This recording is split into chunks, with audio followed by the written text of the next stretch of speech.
श्री सद्गुरु महाराज की जय।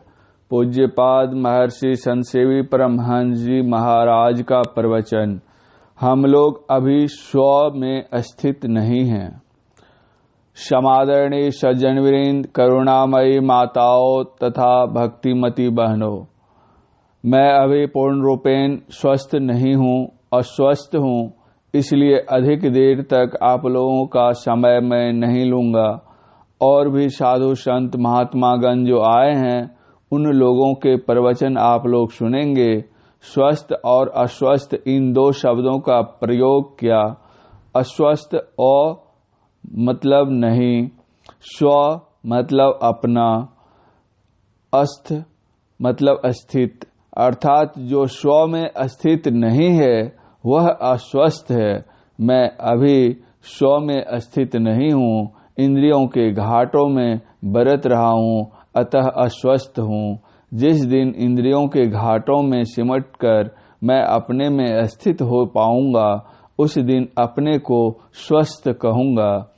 अखिल भारतीय संतमत सत्संग के वार्षिक अधिवेशन के अवसर पर जो विशाल पंडाल बनाया गया है, इतना बृहत आयोजन किया गया है और लाखों की संख्या में यत्र तत्र लोग एकत्र हुए हैं, किस लिए?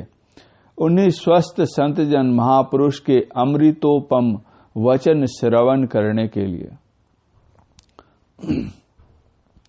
आप मुझे साधु वेश में देखकर यह न समझें कि मैं आप लोगों को कुछ उपदेश देने आया हूं, बल्कि मैं तो संतों का संदेश देने आया हूं। साथ ही आप ऐसा भी नहीं समझे कि मैं विशेष हूं, इसलिए कुछ आदेश देने आया हूं। नहीं, मैं तो आप लोगों को केवल कुछ याद दिलाने आया हूं। यदा कदा ऐसा देखा गया है कि बड़े लोगों में भी कभी वस्तु विशेष की विस्मृति हो जाती है। उसी विस्मृति को पुनः स्मृति पटल पर लाने के लिए कुछ कहने के लिए यहाँ उपस्थित हुआ हूँ।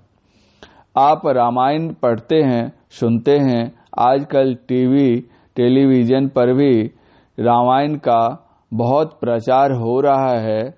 उसमें भी आप लोग देखते हैं, सीता हरण के पश्चात समुद्र के किनारे में भगवान श्री राम की वानरी सेना उपस्थित थी।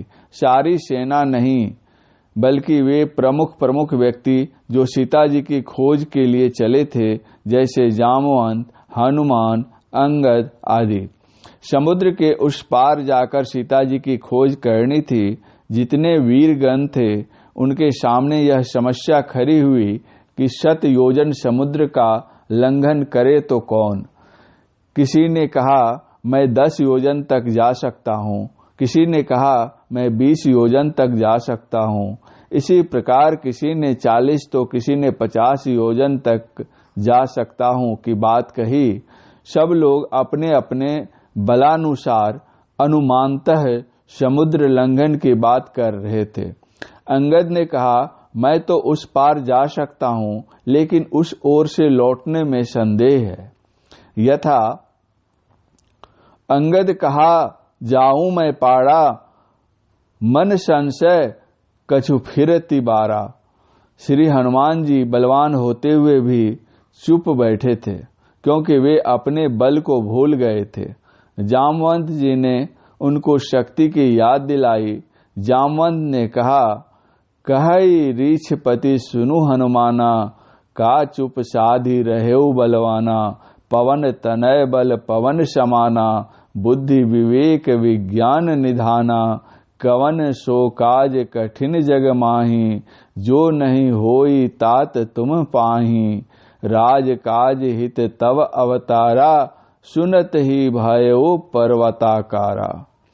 श्री जामवंत जी के वचन सुनने भर की देर थी, फिर तो श्री हनुमान जी का तन कनक भुधराकर शरीरा में परिवर्तित हो गया और वे सिंह सदृश गर्जन करते हुए सूर के स्वर में जामवंत से कहने लगे मैं इस खारे समुद्र को खेल में ही लांघ सकता हूँ। सहायकों सहित रावण को मारकर त्रिकुट पर्वत को उखाड़ कर यहाँ ला सकता हूँ।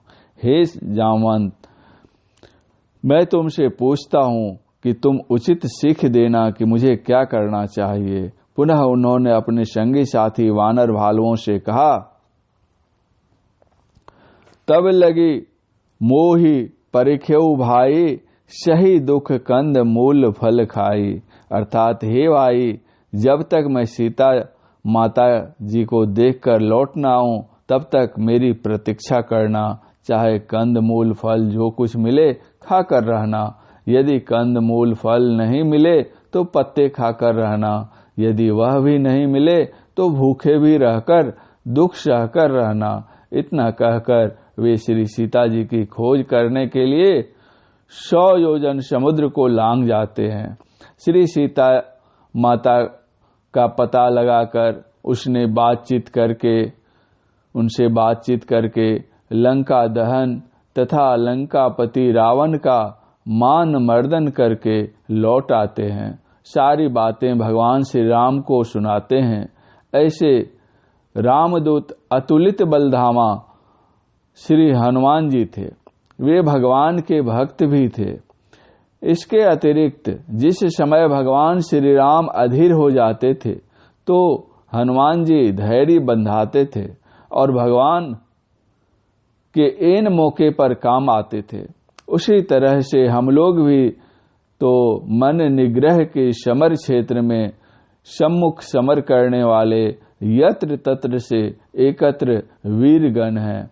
इस असार संसार में मन माया से युद्ध करने वाले आप सब लोग योद्धा हैं। आप लोगों के समक्ष मैं क्या कहूँ, मैं केवल याद दिलाने आया हूँ, संत वचन सुनाने आया हूँ। आओ वीरो मर्द बनो, अब जेल तुम्हें तजना होगा। मैं कहानी कहने नहीं, पिहानी सुनाने नहीं, रूहानी तरक्की के लिए केवल संतवाणी सुनाने आया हूँ। संतवाणी क्या है? सुधा है, अमृत है। किसी सुभाषितकार ने कितना अच्छा कहा है, संत वचन वह सुधा, देव भी जिसके सदा भिखारी। संत वचन वह धन जिसका है, नर प्रधान अधिकारी।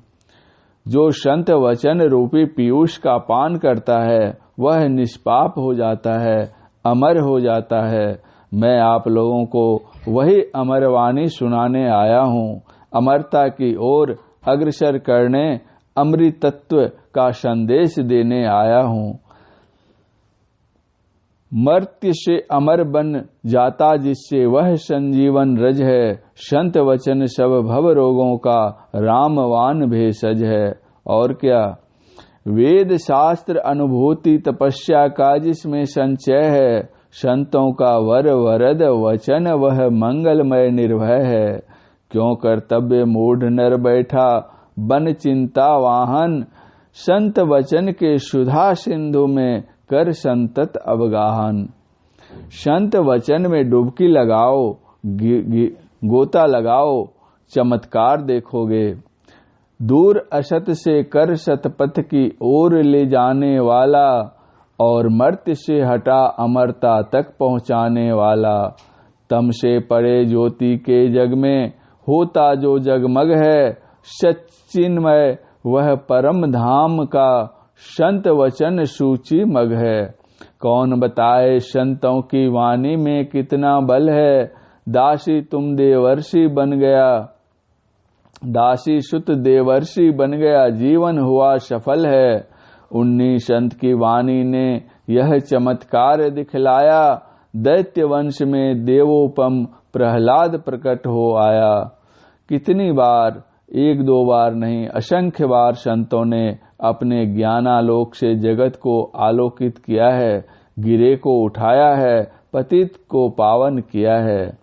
अगणित बार संत वाणी ने निज प्रभाव प्रगटाया। जिसे मानकर बालक ध्रुव ने हरि का ध्रुव पद पाया।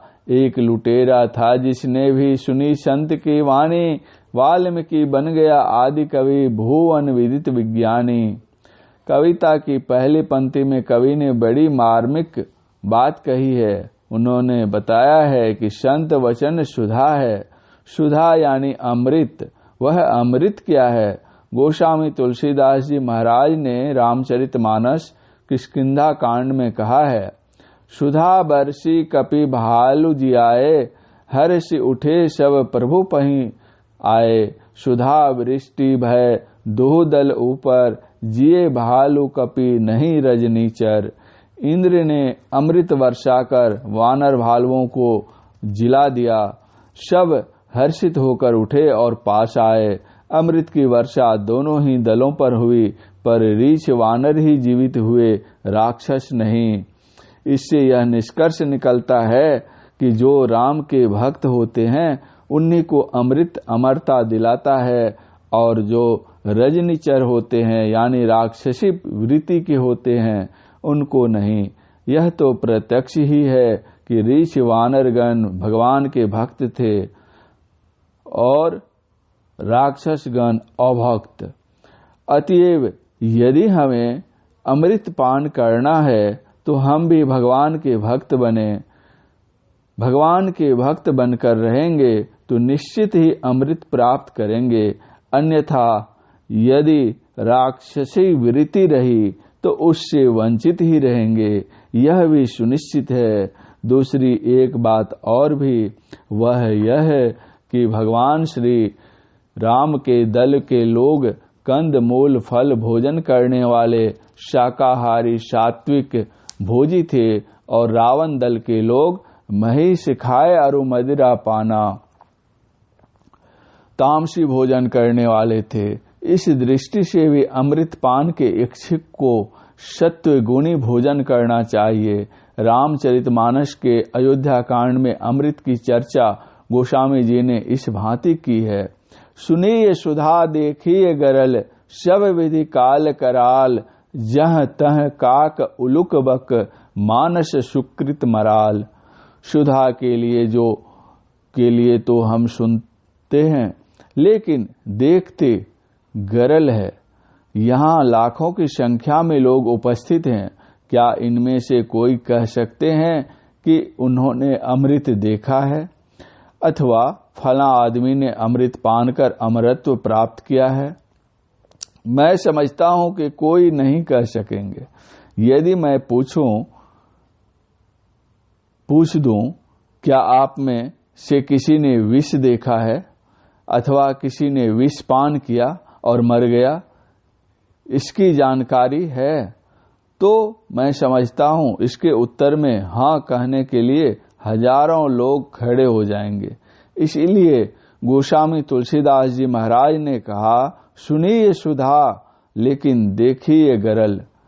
इसी भांति उल्लू, बगुला और काग सब जगह मिलते हैं, परंतु हंस के लिए सुना जाता है कि वह मान सरोवर में रहता है। वस्तुतः अमृत के लिए सुनते हैं लेकिन देखते विष हैं। ऐसी स्थिति में स्वाभाविक जिज्ञासा होती है कि क्या अमृत सुनने मात्र के लिए ही है या यथार्थ में कुछ है भी? संतों ने कहा, अवश्य है। अमृत के संबंध में अथर्ववेद में एक मंत्र आया है, ब्रह्म वेदम मृतम प्रस्ताद ब्रह्म, पश्चाद ब्रह्म दक्षिण तश्चोत्रेण, अधस्व चो धर्व चौप्रसितं ब्रह्म वेदं विश्वमिदं वरिष्ठम। यह अमृत ब्रह्म ही आगे है, ब्रह्म ही पीछे है, ब्रह्म ही दाएं बाएं ओर है तथा ब्रह्म ही नीचे ऊपर फैला हुआ है। यह सारा जगत सर्वश्रेष्ठ ब्रह्म ही है। तात्पर्य यह है कि ब्रह्म ही अमृत है। उसको जो कोई मानता है अमृत तत्व को प्राप्त करता है। जवाल दर्शनोपनिषद सामवेद का एक मंत्र है, नशाग्रे सृदिम्बे बिंदु मध्ये तुरीकम स्रवंतम मृतम पश्येन्त्राभ्याम सुषमाहितः। अर्थात नाक के आगे चंद्र बिंब बिंदु के मध्य में उस तुरी और चूते हुए अमृत को अच्छी तरह समाधिस्थ होकर आंखों से देखे। नादाभ्यम व्यक्ति चिन्हम तत्सिद्ध चकम, अर्थ नाद का प्रकट होना उस ब्रह्म सिद्धि का सूचक है। कहने का भाव यह है कि वह अमृत दो रूपों में है, जिसको हम आंतरिक आंख और सूरत के कान से प्राप्त कर सकते हैं। बहुत वर्ष पहले की बात है। Doctor N.L. मोदी साहब सपरिवार तथा डॉक्टर शारदा प्रसाद सिंह जी सपरिवार 2-3 गाड़ियों में हम लोग पटना से राजगृह गए थे। वहीं भेंट हुई थी भिक्षु जगदीश कश्यप जी से। वे हम लोगों को अपने वासे पर ले गए। आपस में वार्तालाप हुआ। बातचीत के सिलसिले में श्री कश्यप जी ने अपनी निस्बत कहा। उन्होंने भगवान बुद्ध की सेवा 20,000 पृष्ठों में की है। वास्तव में त्रिपिटक का अनुवाद उन्होंने किया था। मैंने कश्यप जी से कहा, त्रिपिटक का अनुवाद करके आपने भगवान बुद्ध की सेवा तो अवश्य की है, किंतु कुछ और भी बाकी है। नत्थि ज्ञानं अपजस्य पज्जा, नत्थि अजायतो यमहि ज्ञानंच पंजा, चौ वे निब्बान संतिके। उन्होंने स्वीकार करते हुए कहा, हाँ, यह बात तो आप ठीक ही कहते हैं। डॉक्टर साहब ने पूछा, बाबा ने जो कुछ कहा सुनकर आपने स्वीकृति भी दे दी, परंतु हम लोग तो कुछ समझ नहीं पाए कि बाबा ने क्या कहा और आपने कैसे स्वीकार कर लिया। विद्यादाति विनयम को चरितार्थ करते हुए बहुत ही विनीत भाव में कश्यप जी ने उत्तर दिया। उन्होंने मुझसे यही बात कही कि आपने ज्ञान से तो भगवान की सेवा की है, लेकिन ध्यान से नहीं, इसलिए आप ध्यान से भी कीजिए, तब पूरी सेवा होगी।